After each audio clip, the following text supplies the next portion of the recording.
পুকুর পাড়ের একটি গাছের সঙ্গে লোহার শিকলে বাঁধা বনলতা সেন। ঝড় বৃষ্টির মাঝেই দিনের পর দিন, বছরের পর বছর এভাবেই কেটে যাচ্ছে তার জীবন। এক সময় স্বপ্ন ছিল পড়ালেখা করে মানুষ হওয়ার, কিন্তু মানসিক অসুস্থতা আর দারিদ্র্যের নির্মম বাস্তবতা সেই স্বপ্নটুকু কেড়ে নিল। মাদারীপুরের ডাসার উপজেলা নবগ্রাম ইউনিয়নের নয়াকান্দি গ্রামের মৃত কার্তিক হালদারের মেয়ে বনলতা।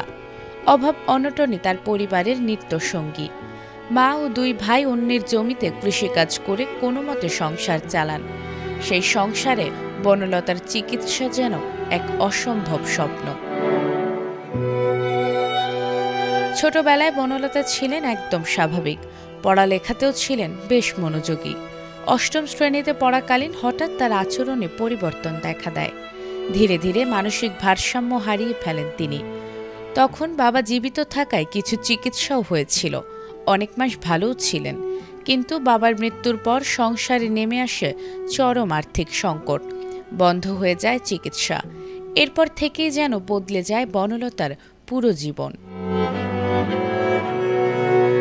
প্রায় ১.৫ যুগ ধরে পরিবারের লোকজন তাকে শিকলে বেঁধে রাখছেন।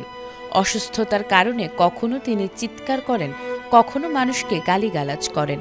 পরিবারের সদস্যরা মাঠে কাজ করতে গেলে তাকে পুকুর পাড়ের একটি গাছের সঙ্গে বেঁধে রেখে যান। কখনো সকাল থেকে সন্ধ্যা, কখনো পুরো রাতও কাটে সেই শিকলবন্দি অবস্থায়।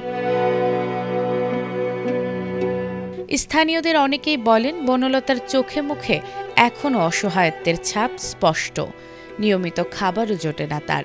চিকিৎসা আর একটুখানি মানবিক সহায়তা পেলে হয়তো বদলে যেতে পারে তার জীবন। বনলতার বড় ভাই মিন্টু হালদার বলেন, আমরা খুব গরিব মানুষ, কেউ সহযোগিতা করলে বোনের ভালো চিকিৎসা করাতে পারতাম। ওর উন্নত মানের চিকিৎসা করানোর দরকার, তো আমাদের তেমন আর্থিক অবস্থা ভালো না। হয়তো সরকার যদি আমাদের এটা শুনতো বা খেয়াল করতো বা কেউ হাত বাড়াইতো, তাহলে হয়তো ওর উন্নত চিকিৎসা করে ও ভালো করানো যায়। কত বছর থেকে এই সমস্যাটা? তখন বয়স হবে ওর 18 থেকে 20। তখন থেকে না? হ্যাঁ, তখন থেকে এই সমস্যা। আপনারা কি কোনো চিকিৎসা করাইছিলেন? চিকিৎসা আমরা করাইছি, হ্যাঁ। আর আমরা পারতেছিলাম তো না, আর্থিক অবস্থা খুবই অচল। ভালো মেধাবী ছাত্র ছিল, কিন্তু অনেকবার ইন্ডিয়াও গেছে। ইন্ডিয়া গেছে, তারপরে অনেক সময় অনেক সমস্যার কারণের জন্য আবার বাংলাদেশে আসছে। বাংলাদেশে আসার পরে অনেক চিকিৎসাও অনেক করছে, কিন্তু চিকিৎসা অনেক ফ্যামিলিতে অনেক নর্মাল, টাকা পয়সার অভাবের জন্য চিকিৎসাও ভালো করতে পারে নাই।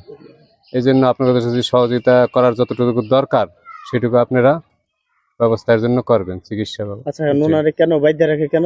এখন যে মানুষের জন্য ছেলে মেয়ে আছে ছোট ছোট, তাদের অনেক সময় মারে, করে লাঠি দিয়ে দাও দেয়, আবার গালাগালি করে। এই যে আপনারা দেখছেন, অনেক ভালো ছিল, অনেক ব্রেন ছিল, মানে গানের বাজনায় এই যে ওই যে অনেক গান বাজনা জানে।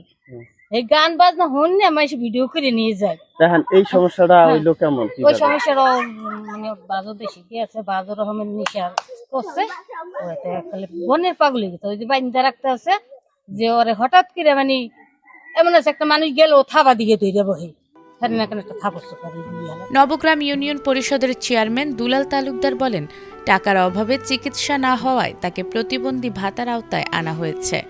আর্থিক সহায়তা পেলে উন্নত চিকিৎসার ব্যবস্থা করা সম্ভব।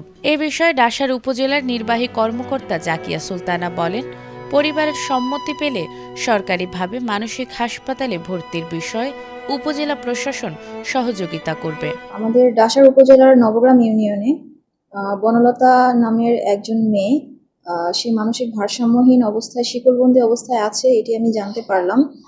তো আমি খোঁজ নিয়ে জানলাম যে সমাজসেবা অধিদপ্তর থেকে তাকে একটি প্রতিবন্ধী ভাতার কার্ড করে দেওয়া হয়েছে, কিন্তু তার আসলে চিকিৎসার প্রয়োজন।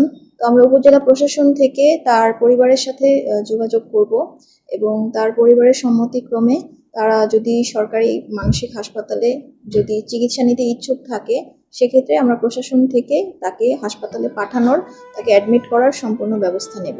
এক সময় বই খাতা নিয়ে স্কুলে যাওয়া বনলতা আজ শিকলবন্দি এক জীবন কাটাচ্ছেন। তার চোখে হয়তো এখনো কোথাও মুক্তির স্বপ্ন আছে। সেই স্বপ্ন পূরণে প্রয়োজন সমাজের মানবিক দৃষ্টি আর রাষ্ট্রের কার্যকর উদ্যোগ। নাজমুন নাহার জান্নাত, এটিএন বাংলা।